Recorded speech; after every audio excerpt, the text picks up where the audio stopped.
ceux qui sont en ligne aussi et qui vivent le culte avec nous. Merci d'être là. C'est bon, il y a peut-être des personnes, il y a peut-être des visages que vous ne connaissez pas. C'est bon de pouvoir s'accueillir parce que l'Église, c'est une famille. L'Église, c'est un lieu où la famille se réunit et nous traversons et nous vivons des choses ensemble. Donc bonjour encore à chacun. La maturité dans la souffrance. Nous sommes dans notre thème depuis plusieurs semaines sur la maturité du chrétien. De quelle manière est-ce que nous allons grandir? Un enfant qui ne s'alimente pas, eh bien c'est qu'il y a un problème dans sa vie. Un enfant qui n'arrive pas à manger, qui ne se nourrit pas, c'est qu'il y a un grand souci et il a besoin de grandir en maturité, même d'une manière alimentaire. Et pour nous, eh bien, enfants, fils et filles de Dieu, nous sommes les enfants de Dieu, parce que le jour où tu as accepté Jésus dans ta vie, ça a été une transformation et tu fais partie de cette famille, eh bien, nous devons mûrir et grandir. Et pour ça, j'aimerais lire rapidement un passage, un long passage, qui se trouve dans 1 Samuel 30. 1 Samuel 30, je vais lire les 8 premiers versets, et ensuite je vais sauter, je vais lire les versets 17, 18 et 19. Et c'est les hommes de David. David, le roi David, était avec plusieurs hommes. Et il est parti s'occuper des affaires de Dieu. Et puis, ça ne s'est pas toujours bien passé. Mais une chose est certaine, c'est que son désir était de pouvoir être proche de ce que Dieu voulait. Et voilà que, je vais le lire, 2 jours plus tard, lorsque David arriva à Tsiklag. Donc Tsiklag, c'était la région où David habitait avec sa famille, ses hommes. C'était la ville où ils étaient. Ils venaient tous de là. Et quand David arriva à Tsiklag avec ses hommes, les Amalécites avaient lancé une attaque dans le Negev à Tsiklag. Ils avaient détruit et brûlé Tsiklag. Et après avoir fait prisonnier les femmes et tous ceux qui s'y trouvaient, petits et grands, ils n'avaient tué personne, mais ils avaient tout emmené et s'étaient remis en route. Et en arrivant à la ville, David et ses hommes virent qu'elle était brûlée et que leurs femmes, leurs fils et leurs filles avaient été faits prisonniers.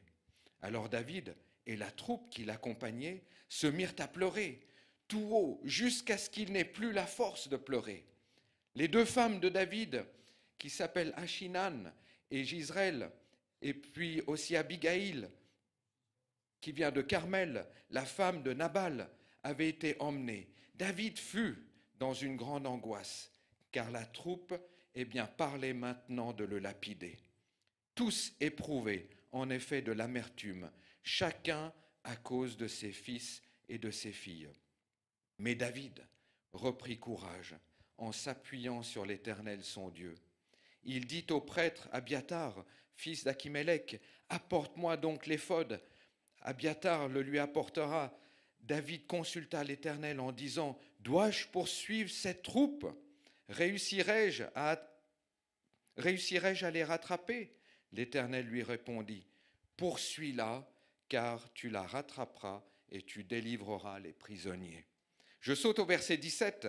David leur porta des coups depuis l'aube de ce jour jusqu'au lendemain soir, et aucun d'eux ne put s'échapper, excepté 400 jeunes hommes qui montèrent sur des chameaux et s'enfuirent. David sauva tout ce que les Amalécites avaient pris, et il délivra aussi ces 2 femmes. Il ne leur manqua personne, ni petit, ni grand, ni fils, ni fille, ni quoi que ce soit, du butin, ni rien de ce que l'on en avait enlevé. David ramena tout. David ramena l'entièreté des choses qui étaient là. David et ses hommes étaient partis pour s'occuper des affaires de Dieu. Et voilà que David et ses hommes rentrent, et ils rentrent vers Tsiklag. Et de loin, ils regardent Tsiklag, et de loin, ils voient la fumée qui est en train de sortir de cette ville. Et les hommes étaient là en se disant, mais pourquoi y a-t-il le feu? Pourquoi autant de fumée se trouve dans notre ville? Et quand ils s'approchent, ils se rendent compte que leur ville a été entièrement brûlée. Et tout à coup, ils se disent, eux qui revenaient d'un long voyage se disent « Enfin, nous allons retrouver nos fils et nos filles. Enfin, nous allons retrouver notre femme. Enfin, nous allons retrouver notre famille. » Et au loin, ils voient tout à coup ce désastre. Et plus ils s'approchent, ils se disent « Mais que s'est-il passé ici ?» Le désarroi complet. Ils accourent pour retrouver leur famille. Ils ouvrent leur maison. Plus rien dans la maison. Ni femme, ni enfant. Le peuple entier, tous les hommes de David, accourent dans la ville entière, dans leur maison, en train de chercher. Mais où sont les nôtres? Et ils se rendent compte qu'il n'y a plus personne qui se trouve là. Tout ce qu'ils espèrent, tout ce qu'ils ont espéré n'était plus du tout là. Ni leur famille, ni leurs biens, tout leur avait été ôté. Les maisons sont vides, leurs enfants, leurs femmes. Imaginez un peu l'état de ces hommes en rentrant chez eux. Tout avait été enlevé. Et dans un moment de chaos, ils se demandent « Mais qu'est-ce qui a pu bien se passer ici ?» Et j'aimerais te parler aujourd'hui que faire? Qu'est-ce que tu peux faire? Eh bien, quand la douleur est plus grande que ta promesse. Que faire quand la douleur de ce que tu es en train de vivre est plus grande que ta promesse? Mais j'aimerais te dire ce matin, eh bien, j'aimerais te rappeler que ta promesse est plus grande que ta douleur. Ici, leur douleur a tout à coup été grande face aux promesses que Dieu avait faites. Et j'aimerais te dire ce matin, eh bien, que ta promesse est plus grande que ta douleur. J'aimerais vous dire que ta promesse est plus grande que ta douleur. J'aimerais vous dire que la promesse que Dieu vous a donnée est plus grande que la douleur et la souffrance par laquelle nous passons. J'aimerais vous dire que ta promesse est plus grande que ta douleur. Ta promesse est plus grande que ta douleur. Ta promesse est plus grande que ta douleur. Ta promesse, ta souffrance, les choses par lesquelles tu passes est plus grande que la douleur. La promesse de Dieu est plus grande. Amen. Ta promesse est plus grande. Vous avez entendu plusieurs dimanches notre témoignage en tant que famille et je me suis encore rappelé cette semaine mon premier enterrement. Mon premier enterrement, ça a été notre deuxième ou troisième enfant. C'est quand nous habitions au Danemark. Et ma femme a fait une fausse couche et nous avons recueilli cet enfant dans notre chambre à coucher. Et nous l'avons recueilli, j'ai ouvert cette poche qui était là, des os, et j'ai découvert un bébé qui était là. Et j'ai vu ses yeux, j'ai vu son corps. C'était un embryon, c'est ce que nous disons aujourd'hui, tant que l'enfant n'est pas né vivant, nous parlons toujours d'embryon parce que cette personne n'a pas une identité, c'est pourtant une personne. J'ai vu ses yeux, son cœur qui pouvait battre au travers de ses tissus tellement fins, j'ai vu ses mains, j'ai vu ses pieds qui n'avaient que quelques semaines. Ça a été mon premier enterrement avec ma femme. Nous étions là, au Danemark. Et vous êtes père et vous vous dites, mais waouh, c'est la vie qui est là. Et c'est la vie qui, en quelques secondes, eh bien, s'en va. Et nous l'avons donné, nous l'avons déposé devant Dieu. Et plus tard, nous l'avons encore revécu une deuxième fois. Nous l'avons vécu une troisième et une quatrième fois. Aujourd'hui, jeudi, nous avons 8 enfants. Nous en avons 4 ici et nous en avons 4 au ciel. Mais ces enfants, on aurait voulu les avoir. Nous aurions voulu... Enfin, quoique, à un moment, je me suis dit, on va passer d'une famille de 3 à 6 d'un coup. Je ne sais pas si je vais y arriver. Donc, j'étais dans un sentiment un peu partagé, en disant, je ne sais pas si je dois être heureux ou si je dois être triste. Mais quand tu vois la vie humaine qui part entre tes mains, tu te dis, qu'est-ce que j'aurais aimé les avoir? Et là, dans ces moments-là, je me suis rappelé, les promesses de Dieu sont plus grandes que ma douleur. Les promesses de Dieu sont plus grandes que ma souffrance. Quand nous avons vécu par la foi et que nous pensions que notre vie allait être bien établie, que nous allions pouvoir bien gagner notre vie, que nous allions bénir tous les serviteurs de Dieu qui qui passait par chez nous et puis nous nous sommes dit avec mon épouse, eh bien nous allions travailler afin de pouvoir bénir les enfants de pasteurs et de missionnaires et ces pasteurs et ces missionnaires parce que nous sommes issus de familles comme ça et à un moment c'est Dieu qui nous appelle à pouvoir dépendre complètement de lui. Et quand tu n'as rien, tu te dis et tu te rappelles, eh bien les promesses de Dieu sont plus grandes que ma douleur. Les promesses de Dieu sont plus grandes que ma souffrance. Les promesses de Dieu sont plus grandes que les circonstances par lesquelles nous passons. Et j'aimerais vous dire ça ce matin. Les promesses de Dieu pour ta vie sont plus grandes que la douleur et la souffrance par laquelle tu passes. Et tu dois accepter à apprendre, eh bien, tu dois accepter la douleur qui est là. Leçon numéro 1 de cette histoire, tu dois apprendre à accepter la douleur. Tu ne peux pas nier ta douleur. Tu ne peux pas te débarrasser de cette douleur. Tu ne peux pas fuir loin de la souffrance. Tu ne peux pas prier par rapport à ta douleur, mais tu dois savoir que tu as une douleur qui est bien réelle. Et ce que David a dû faire et ces hommes, ils ont dû accepter la souffrance et la douleur qui étaient là. Et je vois tellement d'hommes et de femmes qui nient leur souffrance, qui nient la douleur. Et nous vivons dans une culture et nous vivons dans une société où quand il y a une souffrance qui est là, quand il y a un deuil qui est là, nous faisons tout pour pouvoir camoufler ce deuil et cette souffrance. Quand il y a une séparation, quand il y a une perte qui est là, ne nie pas. Et c'est ce que David et ses hommes ont fait. Ils n'ont pas nié la circonstance dans laquelle ils se trouvaient. Et de tout leur être, ils se sont mis à pleurer, et la Bible dit, jusqu'à ce qu'il n'ait plus de larmes. Ce grand homme de Dieu, le chef de l'armée, ils ont tous pleuré jusqu'à ce qu'ils n'avaient plus la force de sortir tout ce qui était en eux. Et trop de personnes gèrent la souffrance en prenant peut-être un verre de plus, et puis un deuxième et un troisième, des personnes qui se droguent, parce que finalement la souffrance elle est trop grande que je dois trouver autre chose qui vienne anesthésier la souffrance que je vis. Et ça commence toujours par un petit verre, puis un deuxième, puis un troisième, où c'est autre chose. Et parfois c'est dans la sexualité, ou parfois c'est dans le gain, ou parfois c'est dans le travail. Et on travaille pour essayer d'oublier la réalité dans laquelle nous sommes et nous ne faisons que travailler pour ne pas vivre ce que nous sommes censés et amenés à pouvoir vivre. Et c'est bien souvent pour cela qu'une personne s'irrite très facilement ou se tourne vers tellement de choses.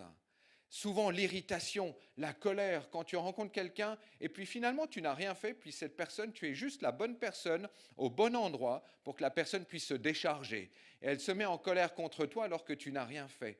Mais c'est sans doute que dans sa vie, elle porte quelque chose qui est bien plus grande que ce qu'elle ne devrait porter. Tu dois savoir que si tu ne contrôles pas ta douleur, c'est ta douleur qui contrôlera ta vie.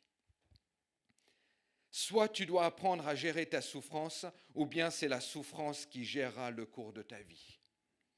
Tu dois apprendre à contrôler ta douleur, ou alors c'est ta douleur qui contrôlera ta vie. Si ce n'est pas moi, c'est quelque chose d'autre qui viendra contrôler les circonstances de ma vie. Alors que fais-tu quand la douleur est là ? Deux choses, si simples. Dieu et le peuple de Dieu. Deux choses à faire quand la souffrance est là. Il y a Dieu et il y a le peuple de Dieu. Pourquoi le peuple de Dieu ? Parce que la famille de Dieu, c'est là où la présence de Dieu se trouve. Pourquoi ? Parce que Dieu démontre son amour au travers de son peuple. Et quand des hommes et des femmes de générations différentes sont réunis, ça, c'est la famille de Dieu, parce que Dieu, la présence de Dieu se trouve en chacun d'entre nous. Nous n'allons pas seulement à l'église pour chanter, nous n'allons pas seulement à l'église pour donner, nous n'allons pas seulement à l'église pour écouter un message ou un enseignement, nous n'allons pas seulement à l'église peut-être pour prier. Oui, nous allons à l'église pour tout cela. Mais la raison pour laquelle je viens à l'église, c'est parce que là se trouve ma famille. La raison pour laquelle j'aime venir dimanche après dimanche, c'est pas tant parce que je suis pasteur et que je suis obligé d'être là, au premier rang. D'accord ? Souvent, je me dis, David, si tu n'es pas pasteur, est-ce que tu continuerais à venir dans cette église ? Ou est-ce que tu irais dans un autre ? Si tu n'es pas pasteur, est-ce que tu aimes là où tu es? Et je me rends compte que j'ai besoin de ma famille. C'est un choix. Tu ne quittes pas ta famille comme ça. Un enfant qui naît dans une famille, elle fait partie d'une famille. Elle grandit, elle accepte les moments difficiles, elle accepte les frottements. Et nous acceptons ce que nous sommes. Et parfois, il y a des désastres dans nos familles. Il y a des séparations qui ont lieu. Parce que c'est parfois le choix de certains autres qui font des choix d'aller voir ailleurs, pensant que l'herbe est plus verte dans le champ d'à côté. Mais l'Église est une famille. Et combien j'aime pouvoir être ensemble parce que j'ai besoin de ma famille et j'ai besoin de vous, tout comme vous avez besoin les uns des autres. C'est là où se trouve, dans cette famille, c'est là où se trouve ma sœur, c'est là où se trouve mon frère, c'est là où se trouve mon fils, mes fils et mes filles, c'est là où se trouvent mes parents spirituels, mon père et peut-être ma mère spirituelle, c'est là où se trouve la famille de Dieu. Et quand tu passes par un moment difficile, j'aimerais te dire, ne quitte pas l'Église. Au contraire, reste et trouve quelqu'un à qui tu peux prier, trouve quelqu'un vers qui tu peux aller, trouve quelqu'un vers qui tu peux partager ton cœur. Et puis on se dit, oui, mais finalement, j'ai jamais de visite. Mon responsable de groupe de maison ne m'appelle même pas, ne me visite pas. Ou c'est le pasteur qui ne me visite pas, ou le responsable de ce département ne prend pas soin de moi. J'aimerais vous dire que la maturité, c'est le moment où tu ne vas pas bien, prends ton téléphone et appelle quelqu'un. Prends ton téléphone, appelle un ami. Ose dire, j'ai besoin de toi. Ose dire, ose-le. Souvent, nous attendons que les autres viennent vers nous. Et qu'est-ce qui se passe? 30 ans d'expérience d'église. Qu'est-ce qui se passe? Les gens trouvent une bonne raison pour dire ce n'est pas dans ce lieu où je suis accepté. Ce n'est pas dans ce lieu. Voyez, et ça c'est un piège de l'ennemi. Ne laissons pas ce piège venir. Quand tu as besoin d'aide, trouve quelqu'un. Trouve quelqu'un qui va pouvoir te prendre par son bras en te disant « Viens, je vais prier pour toi ». La maturité pour toi aujourd'hui, c'est de pouvoir aller de l'avant. C'est d'accepter que la souffrance est là, de ne pas vivre dans le déni. Et le proverbe 3,5 nous dit « Confie-toi en l'Éternel de tout ton cœur et ne t'appuie pas sur ton intelligence ». Jérémie 17 nous dit « Béni soit l'homme qui fait confiance en l'Éternel et qui place son espérance en lui. Il ressemble à un arbre planté près de l'eau et qui étend ses racines vers le cours d'eau. Il ne s'aperçoit pas de la venue de la chaleur et son feuillage reste vert. Combien c'est bon de pouvoir demeurer dans cette eau qui fait du bien. Le psaume 56,4 dit « Quand je suis dans la crainte, je me confie en l'Éternel ». Le psaume 91 dit « Celui qui habite sous l'abri du Très-Haut repose à l'ombre du Tout-Puissant ».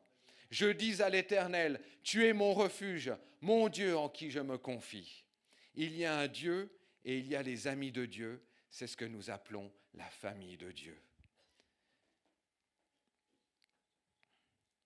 La première leçon, tu dois apprendre à accepter la douleur qui est là. La deuxième leçon que je découvre dans ce passage, c'est que tu dois gérer les gens qui sont là. David, tous ces hommes qui lui ont été fidèles, loyaux, ils ont dit on te suivra jusqu'au bout. Tous ces hommes qui ont dit mais peu importe ce que tu feras, on sera avec toi dans les moments difficiles, dans les coups durs de la vie. Nous serons avec toi. C'était la promesse de tous ces hommes quand David était dans la cave d'Adullam. Et un par un, ils sont tous venus pour lui dire, eh bien, suis-nous, sois notre chef.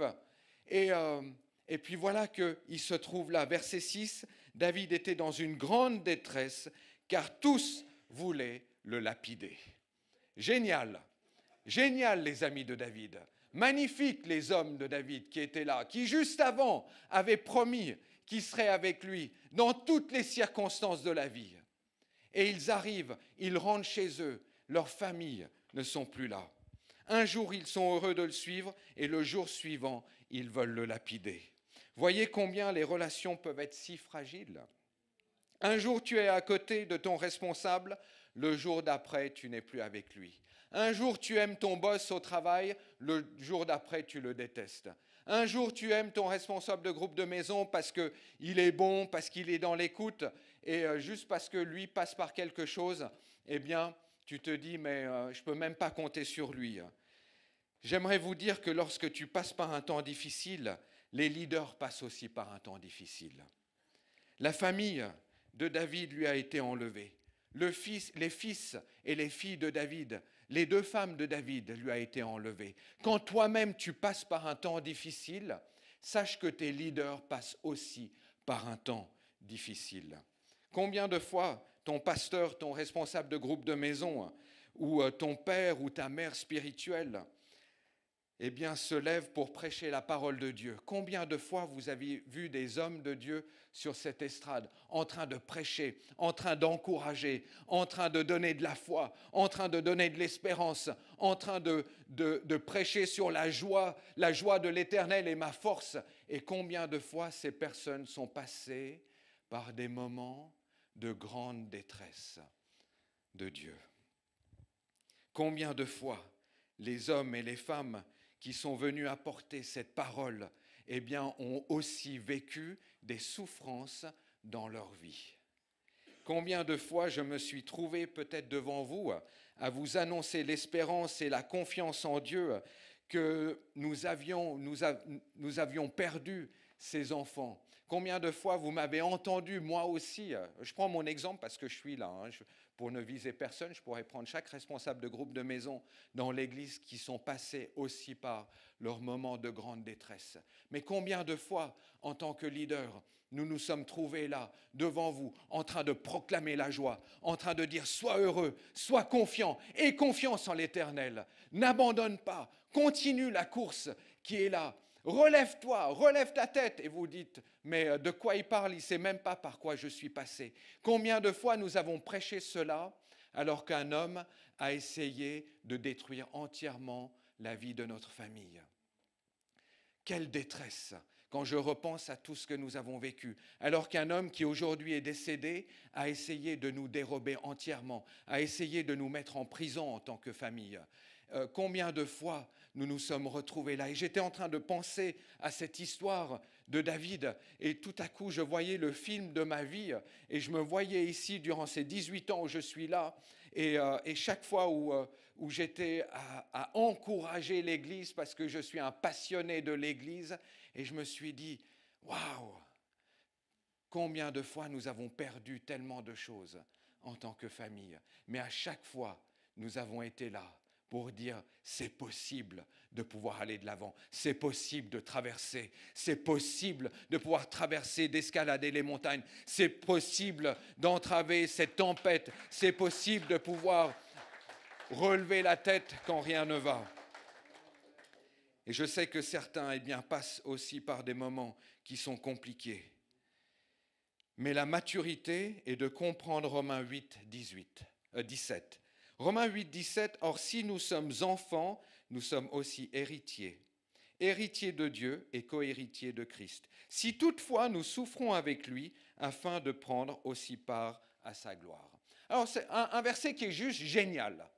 Or si nous sommes enfants, et nous sommes tous enfants, le verset que nous connaissons pour ceux qui sont chrétiens depuis très longtemps, nous sommes aussi héritiers. Vous savez ce que c'est qu'un héritier? C'est quelqu'un qui reçoit un héritage. Il y a quelqu'un qui est mort dans ta famille, ton héritage peut être positif ou il peut être négatif. Et c'est pour ça que parfois tu peux accepter ou tu peux rejeter ton héritage. Et donc ça, il vaut mieux que tu saches si l'héritier qui veut te donner quelque chose ou si tes parents ou qui que ce soit, si tu n'as pas des trucs à payer derrière, et du coup ça c'est un mauvais héritage. Mais parfois il y a des héritages qui sont positifs, parce que là vous gagnez beaucoup. Et donc nous sommes chrétiens, nous sommes héritiers, et nous sommes des héritiers de Dieu. Ça veut dire que tout ce que Dieu a, tu peux aussi l'avoir toi aussi. Et souvent, ça s'arrête là. Mais le verset continue.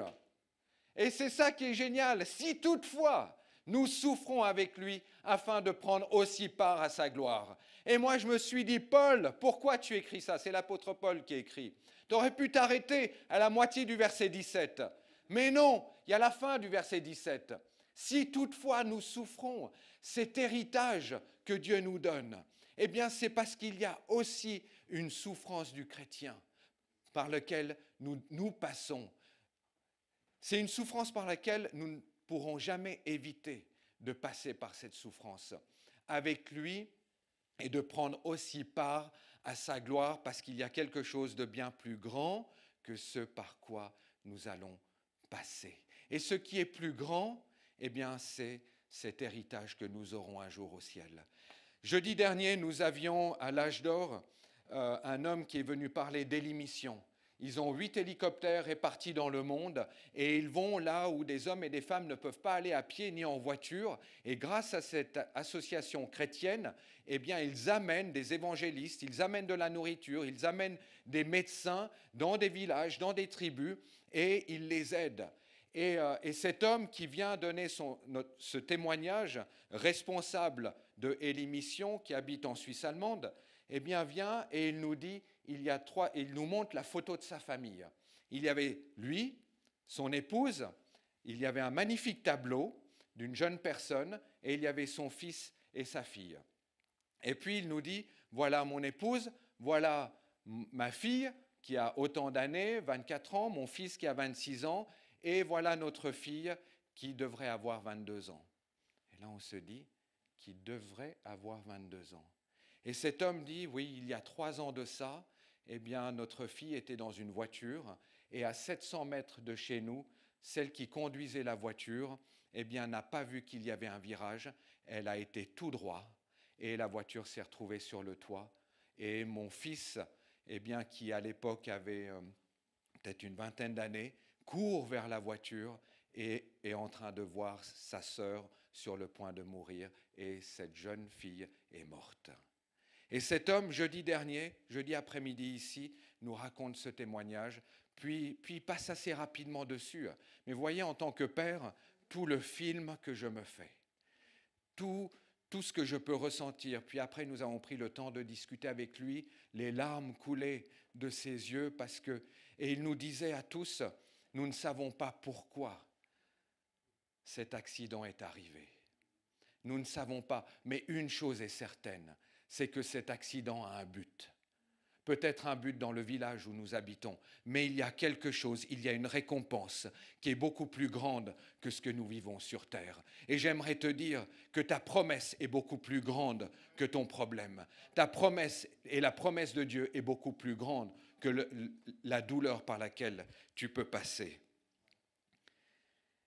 Et à la fin du verset 6, il est dit « Mais David reprit courage en s'appuyant sur l'Éternel son Dieu. » David s'est lui-même encouragé en Dieu et au milieu de la douleur, au milieu de la souffrance, David reprit courage. C'est pour ça que David dit « Mon âme bénit l'Éternel ». Voyez, c'est un ordre que David se donne. Ce n'est pas un joli verset des psaumes qui dit « Ah, mon âme aime bénit l'Éternel ». C'est un ordre que David donne à son âme. Mon âme, maintenant, commence à bénir l'Éternel. Que tout ce qui est en moi puisse bénir son saint nom. Et quand David passe par ces moments de tribulation et de détresse, où il est sur le point de tout perdre, il commence à se dire à son âme, il est temps que tu te réveilles et que tu bénisses l'Éternel, ton Dieu, qui a toujours été là. Et David reprit courage. Nous pouvons tous honorer Dieu, eh bien quand tout va bien. Nous pouvons tous honorer Dieu, n'est-ce pas? C'est tellement facile d'honorer Dieu quand l'argent est là, quand les finances sont là. C'est tellement facile d'honorer Dieu quand il y a un magnifique travail qui est là devant toi. Tout le monde peut louer Dieu quand nous nous sentons bien. Tout le monde peut louer Dieu quand votre famille se porte bien. Et j'aimerais savoir si aujourd'hui quelqu'un est prêt à louer Dieu au milieu de sa souffrance. Est-ce qu'aujourd'hui quelqu'un est prêt à louer Dieu au milieu de ce qu'il vit? Est-ce que quelqu'un aujourd'hui est prêt à louer Dieu et à jeter ses mains en l'air comme ce chant qui dit « Alors j'élève ma voix et je crie et je chante un Alléluia ». Est-ce que quelqu'un aujourd'hui est prêt à célébrer Dieu malgré les souffrances et les douleurs et les tribulations et les séparations et les deuils par lesquels nous passons? Et c'est ce que David a fait.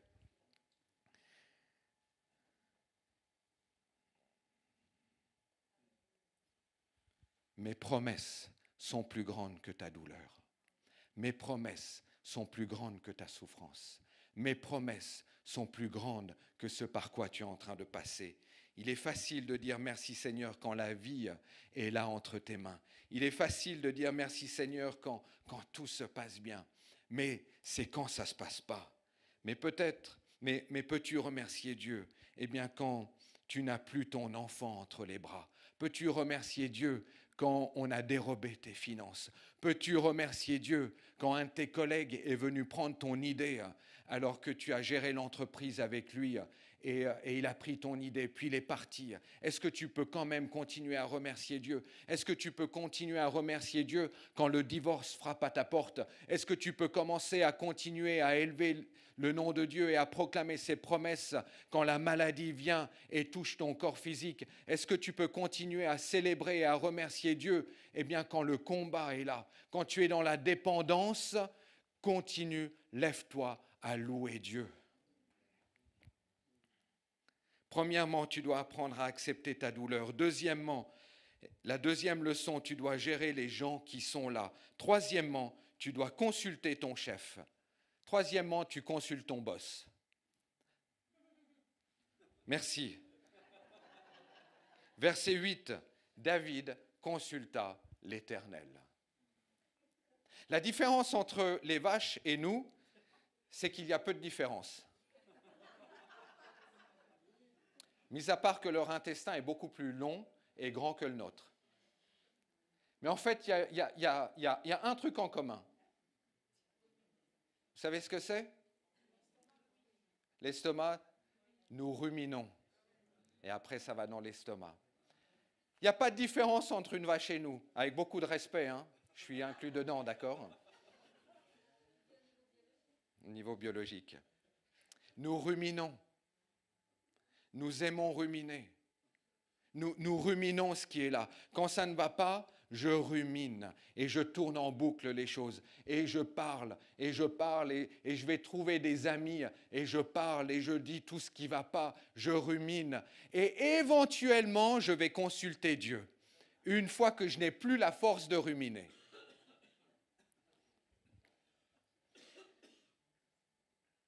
David consulta l'Éternel. Je n'ai peut-être pas les réponses, mais je peux toujours poser la question à Dieu. Peut-être que tu n'as pas la réponse, mais tu peux toujours poser la question à Dieu. Et j'aimerais te dire que Dieu n'a pas besoin, ou Dieu n'a pas peur plutôt, de tes questions. Dieu n'a pas peur des questions que tu pourrais lui poser. Apprends à consulter Dieu pour tout dans ta vie. Et j'ai remarqué que Dieu ne donne pas de longues réponses. Dieu va te dire oui, non. Dieu va te dire stop, vas-y. Dieu va te dire débarrasse-toi de ça ou prends ça avec toi. Dieu va te dire donne, il va te dire tu pardonnes. Dieu est très court. Et j'aimerais te dire que lorsque tu traverses une douleur, Dieu te parlera. Et lorsque tu traverses la souffrance, Dieu te parle. Et parce que dans ces moments, Dieu te révèle et Dieu te révélera des choses, et c'est dans ces moments de souffrance et de douleur que Dieu te révélera des choses que si tout allait bien, tu ne serais pas capable de les entendre. Ah, vous pouvez le twinter tout de suite, ça. Je le redis. C'est parce que dans ces moments, Dieu te révélera des choses que tu n'es pas prêt à entendre quand tout se passe bien dans ta vie. Je le redis, comme ça vous le notez. C'est parce que dans ces moments, Dieu te révélera des choses que tu n'es pas prêt à entendre quand tout se passe bien dans ta vie. Combien de fois je vois des couples qui ont vécu une séparation et la souffrance, elle est réelle, elle est là. Elle est là, vous êtes passé par là, vous avez des amis, des membres de votre famille, vous êtes des parents d'enfants où la division, la séparation est là. Peut-être que vous-même, vous êtes passé par ces moments-là et tout à coup, on s'accroche à Dieu. Tout à coup, quand rien ne va, nous nous accrochons à Dieu. Quand la perte est là, vous avez perdu votre travail, quand la maladie est là, ou quand on vous a volé, il y a des moments où vous êtes dans un trou. on s'approche de Dieu d'une manière magnifique. On vient à l'église tous les dimanches, pendant des mois et des mois. On vient à l'église, on s'approche, on a envie de plus. Et tout à coup, la vie s'améliore. Parce que c'est la promesse de Dieu. Et on vient de moins en moins à l'église. Parce que tout va bien. Et c'est inconscient, mais c'est tellement humain. Et cela nous amène à la 4e leçon et à la dernière, qui est la plus difficile. À la fin du verset 8, Dieu lui promet qu'il récupérera tout ce qui a été pris. La fin du verset 8, il y a la promesse de Dieu. Et à la fin du verset 19, l'histoire nous raconte que David et ses hommes ont tout récupéré. La promesse se trouve au verset 8, la réalisation de la promesse se trouve au verset 19. Qui a déjà reçu une promesse, mais attend toujours la concrétisation, la réalisation de cette promesse? Qui au milieu de nous a déjà reçu? Il y a des mains qui se lèvent. Qui a déjà reçu une promesse, mais nous attendons toujours la concrétisation et la réalisation de cette promesse. Tu es au verset 8, mais tu n'as pas encore vécu le verset 19. Peut-être qu'aujourd'hui tu es au verset 8, mais tu ne sais même pas qu'il y a un verset 19. David était au verset 8, il ne savait pas, lui et ses hommes, qu'il y avait un verset 19, mais ils étaient au verset 8 de leur vie. Et David ne savait pas qu'au verset 19, quelque chose allait se passer. Que fais-tu entre le verset 8 et le verset 19? Que faites-vous, que faisons-nous quand nous sommes au verset 8 et que Dieu donne une promesse, mais nous ne savons pas qu'au verset 19, il y a quelque chose. Il y a la récupération de tout ce qui a été perdu. Que fais-tu quand Dieu te donne une promesse et tout le monde veut te tuer? Que fais-tu quand Dieu te donne une promesse et les amis te quittent? Que fais-tu quand Dieu te donne une promesse et on te rend coupable de choses que tu n'as pas fait? Que fais-tu quand Dieu te donne une promesse et que soit tes employés, tes collègues te font des coups par derrière? Dans cet esprit de compétition, que fais-tu? Dieu t'a promis la guérison et tu attends cette guérison. Dieu t'a promis d'avoir une meilleure santé financière, tu attends toujours cette santé financière. Dieu t'a promis un travail et tu attends toujours ce travail. Dieu t'a promis que tu allais le servir et tu attends toujours de le servir. Dieu t'a promis un enfant et tu attends toujours cet enfant. Dieu t'a promis un conjoint et tu attends toujours peut-être ce conjoint. Tu es au verset 8, tu vois, tu es au verset 8, il y a une promesse qui t'a été donnée. Tu n'arrives pas à voir le verset 19. Tu es là, tu ne sais même pas qu'il y a l'existence du verset 19, parce que nous avons toute la Bible, nous le savons. Mais quand tu le vis, quand tu es là, tu ne sais pas de quelle manière les choses vont se passer. Que fais-tu quand tu es au verset 8 et quand tu attends cette promesse?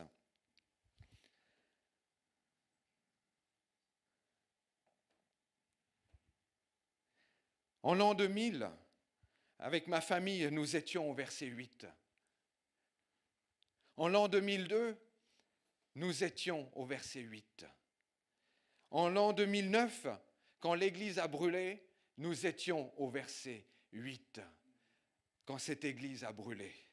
En 2013, quand cet homme qui a cherché à nous mettre en prison et à presque dérober tout ce que nous avions, nous étions au verset 8.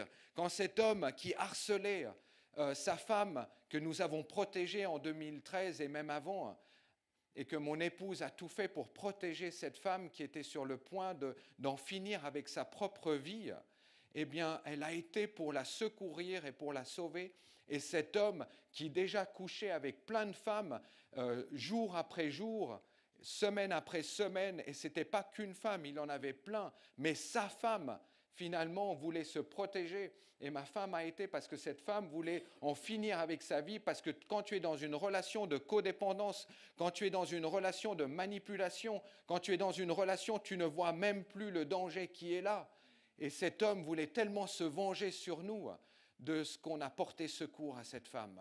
Et quand en 2013, nous l'avons vécu jusqu'en 2017, Ça a été dur. Que fais-tu? Nous étions au verset 8, mais une chose est sûre, c'est que nous savions qu'il y avait un verset 19 qui allait venir. Et aujourd'hui, eh bien, nous avons traversé verset 8, verset 9, verset 10, verset 11, verset 12, et nous arrivons vers le verset 19.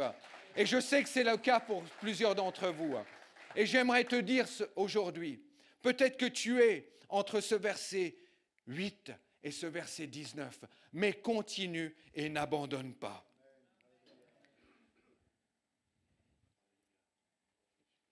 Je finis par un mot. L'équipe louange peut venir. Reste fidèle. Reste fidèle. Reste fidèle en tout temps. Reste fidèle. Reste fidèle. Reste fidèle. Quand notre fille aînée, vous avez entendu son témoignage, a failli en finir avec sa vie, elle a voulu débrancher le secteur. Vous l'avez entendu lors de son baptême. Elle a voulu fermer le fusible. Elle a voulu couper. Elle s'est dit, ces années d'harcèlement depuis l'âge de 7 ans jusqu'à l'âge de mes 19-20 ans, j'en peux plus. Elle a voulu en finir. Qu'est-ce que tu fais en tant que parent quand tu vis cela ? Tu sais que la promesse est là. Tu sais que la promesse est là. Un jour, nous avons décidé d'arrêter de combattre et nous avons commencé à proclamer les promesses de Dieu. Et c'est quand nous avons commencé à proclamer les promesses de Dieu que nous avons commencé à voir un changement. Et j'aimerais vous inviter, Église, promesse de Dieu. Proclame ces promesses, même si cela tarde à venir. Cela ne t'appartient pas, ce n'est pas ton affaire, ce n'est pas ton business, ça regarde Dieu. Mais continue parce que c'est alors que tu vas traverser que tu vas mûrir. C'est quand tu vas traverser que ta vie, peut-être ton couple ou ta famille, ou toi-même en tant qu'enfant, en tant que jeune, quand tu es aux études, peu importe là où tu es, c'est quand tu traverses et quand tu proclames les promesses de Dieu. Est-ce que nous pouvons nous lever ensemble ?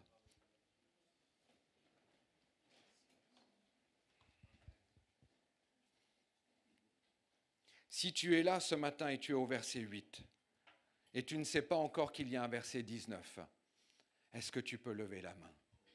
Fermons nos yeux ensemble et restons devant Dieu. Si tu es au verset 8 et tu ne sais pas qu'il y a un verset 19, lève ta main pour que nous puissions prier ensemble. Devant Dieu. Peut-être que tu es au verset 8 pour un membre de ta famille. C'est peut-être pas toi personnellement, mais peut-être que tu es au verset 8 et tu ne sais pas. C'est peut-être pour ta vie personnelle qui est là. C'est entre toi et Dieu maintenant. Je ne suis qu'un intermédiaire, mais c'est entre toi et Dieu. C'est entre toi et Dieu. D'accepter, de ne pas vivre dans le déni, d'accepter cela. Tu passes par ces moments dans ta vie. Tu poses la question, où es-tu, mon Dieu ? Où es-tu ? Où est-ce que tu es en train d'agir ?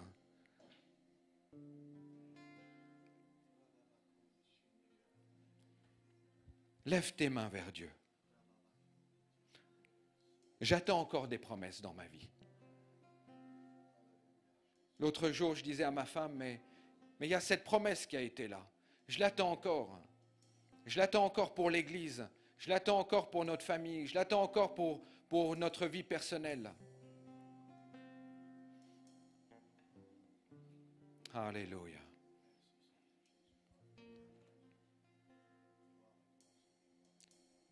Ceux qui ont levé leurs mains, si ça te concerne, est-ce que tu peux dire après moi ? Ma promesse est plus grande que ma douleur. Ma promesse est plus grande que ma douleur. Ma promesse est plus grande que ma douleur. Ma promesse est plus grande que ma douleur.